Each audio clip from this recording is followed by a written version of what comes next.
Selamat datang kembali dalam perkuliahan pengantar analisis real MA3131. Nama saya Erik dari program studi matematika FMIPA ITB. Pada kesempatan kali ini kita masih akan masuk dalam bab fungsi kontinu. Secara khusus saya akan membahas fungsi Tomai, fungsi yang kontraintuitif, bahwa dia akan continue di bilangan irasional, tapi discontinue di bilangan rasional. Mari kita mulai pembahasan mengenai fungsi Thoma ini.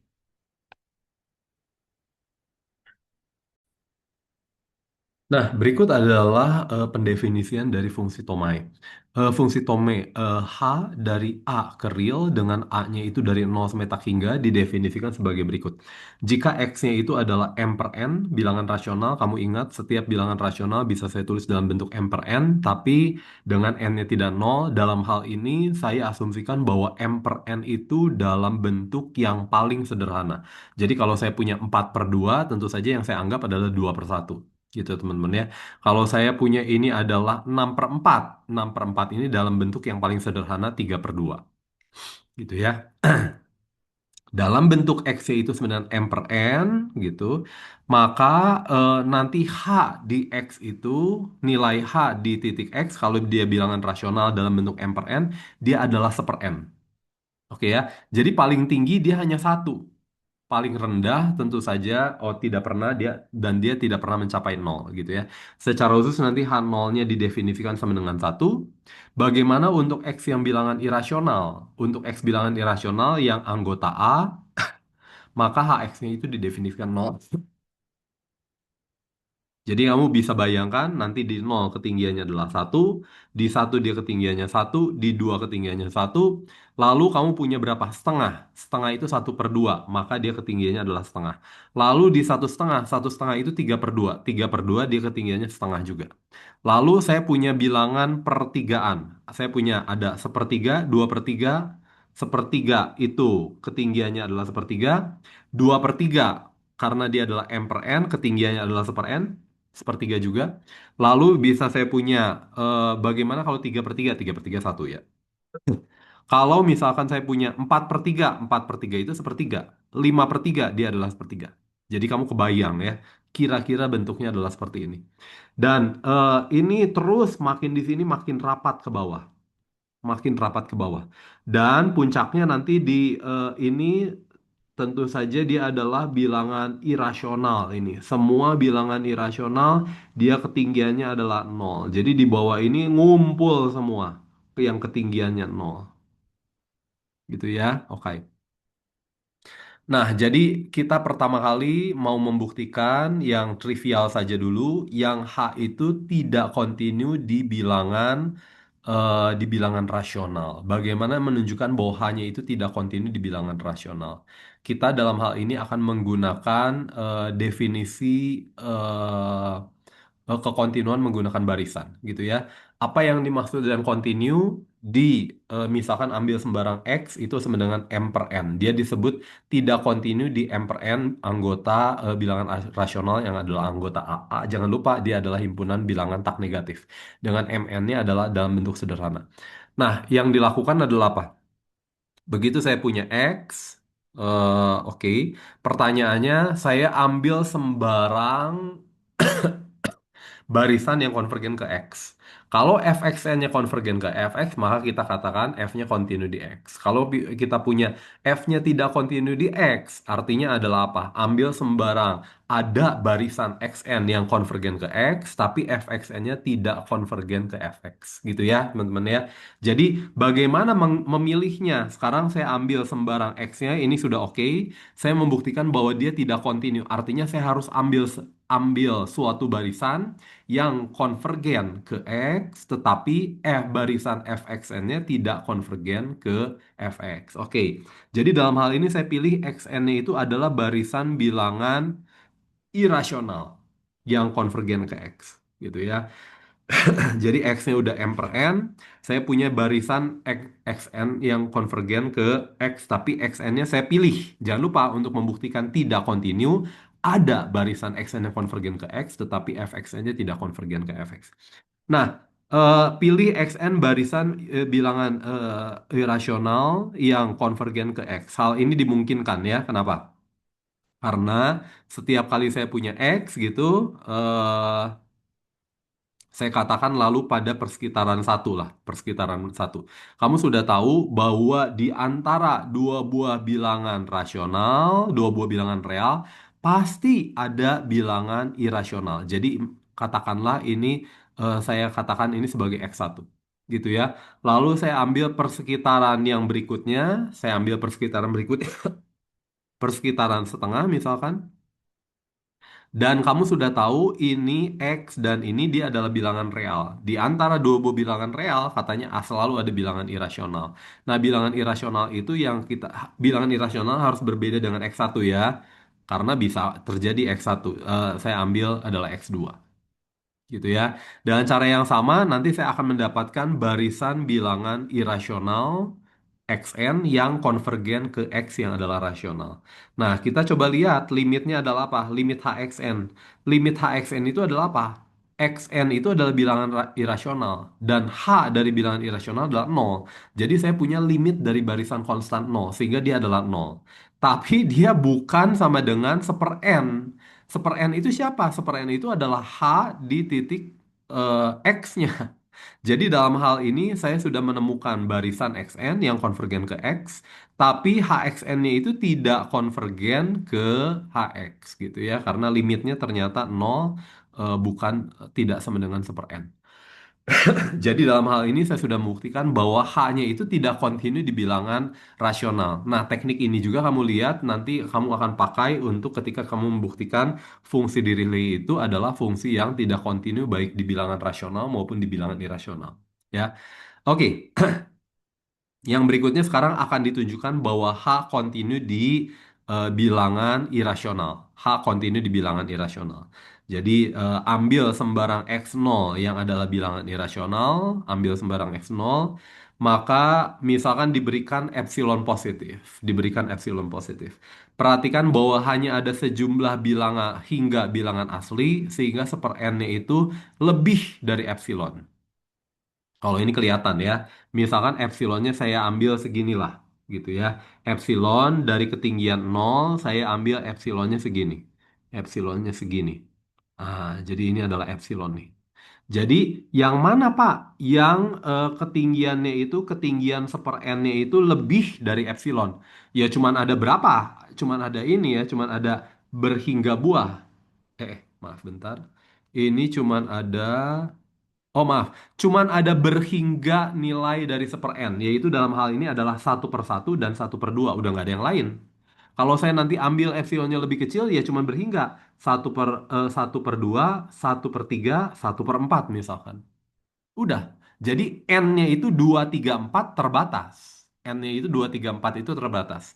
Ya, jadi ini cara melihatnya. Bentuk himpunan B itu adalah himpunan bilangan asli dengan yang eh, seper n-nya itu yang lebih besar sama dengan epsilon. Oh, ini mungkin lebih besar sama dengan ya. Lebih besar sama dengan epsilon. Jadi seper n-nya itu yang lebih tinggi dari seper epsilon. Contohnya yang tadi adalah setengahan dan sepertiga gitu ya. Saya membuktikan bahwa setengah dan sepertiga itu nanti n-nya itu 2 dan 3 itu hanya tertentu saja. Satu 2 3 ya. Ini kita bentuk, ini adalah himpunan bilangan asli dengan n-nya itu, dengan kata lain kalau seper n lebih dari sama dengan epsilon, saya bisa kalikan dengan n per epsilon sehingga dia akan menjadi n-nya itu kurang dari atau sama dengan seper n. Seper epsilon. Kamu sudah oke ya? Ini sudah oke ya. Jadi berdasarkan sifat Archimedes ada n besar sehingga seper epsilon itu kurang dari n. Ini kamu sudah tahu ya, karena seper epsilon itu bilangan real. Begitu saya punya bilangan real, selalu ada bilangan asli yang lebih besar dari bilangan real itu. Akibatnya himpunan B itu terbatas di atas oleh apa? Terbatas di atas oleh n atau terbatas di atas oleh satu. Ya, tentu saja maksimum dari satu dengan n. Kenapa satu? Karena epsilonnya bisa epsilonnya 92, 3, 4, 5, maka terbatasnya nanti oleh satu gitu ya. Dan terbatas di bawah oleh satu, terbatas di bawah oleh satu. Ya kenapa? Karena ini bilangan asli. Bilangan asli selalu lebih besar sama dengan satu gitu ya. Nah, dalam hal ini saya ambil pilih jadi hanya ada sejumlah berhingga ya, seper n-nya itu yang lebih dari lebih besar atau sama dengan epsilon. Nah, saya pilih delta positif sehingga himpunan Y ini, Y min X L0 itu tidak memuat bilangan rasional dalam bentuk yang tadi.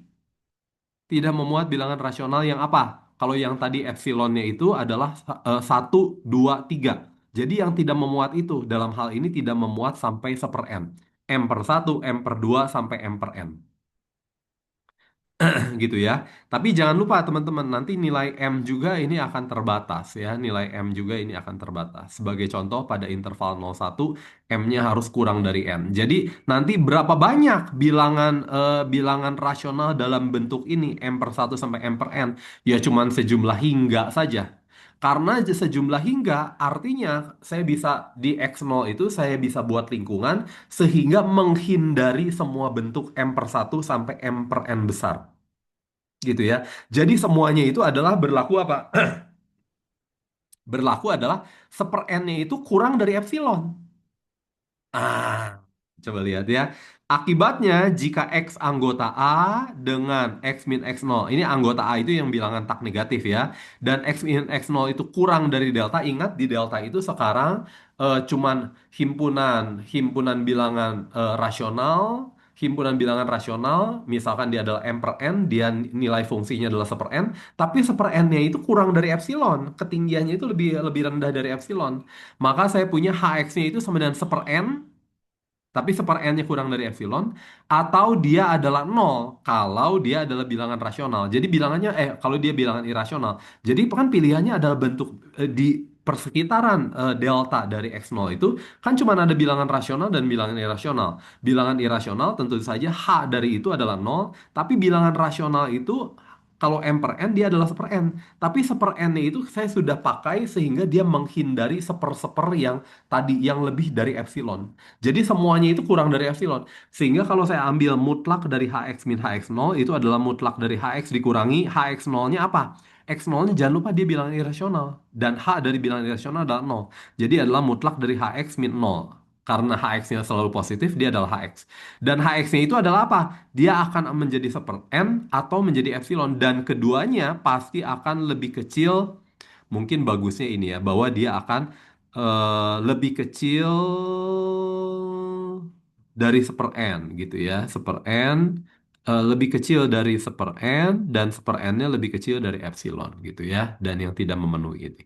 Jadi saya sudah buktikan bahwa X di lingkungan irasional tadi, nilai fungsinya itu selalu terletak di pita epsilon. Akibatnya, fungsi H Tomae ini adalah fungsi yang kontinu di bilangan irasional. Karena semua bilangan irasional itu menjadi titik kumpulnya gitu, menjadi titik kumpulnya gitu ya. Dan ini kontraintuitif. Kalau kita masih ingat dulu di matematika satu, di matematika dasar, saya punya kapan kontinu? Kalau saya punya eh, dia kontinu di C. Kalau ketika saya gambar dia, dia tidak pernah putus. Saya tidak pernah mengangkat pena saya. Beda dengan fungsi yang seperti ini. Ini C, katakanlah ini gitu ya, fungsi ini. Nah, kalau saya menggambar ini gimana? Gambar gini, angkat dulu pena saya, baru dilanjutkan kan teman-teman ya. Jadi ini kontinu itu yang kira-kira seperti ini. Lah, tapi ini fungsi Tomae ini semuanya titik-titik, semuanya titik-titik. Jadi kalau kamu mau menggambar fungsi Tomae ini, kamu di setiap titik itu harus mengangkat pena. Jadi ini kontraintuitif dari apa yang kita punya ketika kita bicara tentang pertama kali diperkenalkan dengan konsep kekontinuan dari sebuah fungsi, gitu ya. Jadi kita sudah melihat ada fungsi Tomei yang kontinu di bilangan irasional, tetapi tidak kontinu di bilangan rasional. Nah, coba teman-teman ya, coba teman-teman pikirkan. Pak, bisa nggak saya punya H yang kontinu di bilangan rasional tetapi tidak kontinu di bilangan irasional? Bisa nggak, Pak? Nah, sebagai ini, saya ingatkan kamu, jumlah bilangan irasional itu adalah tidak terhitung, sedangkan bilangan rasional itu adalah terhitung. Ya, nanti dengan fakta itu kamu bisa menunjukkan satu hal mengenai kekontinuan itu di eh, ter- pada domain nanti yang terhitung atau yang tidak terhitung. Oke ya, saya pikir itu saja. Ini pada kesempatan kali ini kita sudah membahas tentang fungsi nomai, fungsi yang kontraintuitif mengenai kekontinuan, karena fungsi ini adalah fungsi yang kontinu di bilangan irasional dan tidak kontinu di bilangan rasional. Kalau saya gambar, saya selalu akan mengangkat pena saya, sehingga dia kontraintuitif dengan keyakinan yang kita dulu punya bahwa untuk menggambar fungsi kontinu itu dia tidak boleh putus, gitu ya. Itu saja saya pikir. Terima kasih.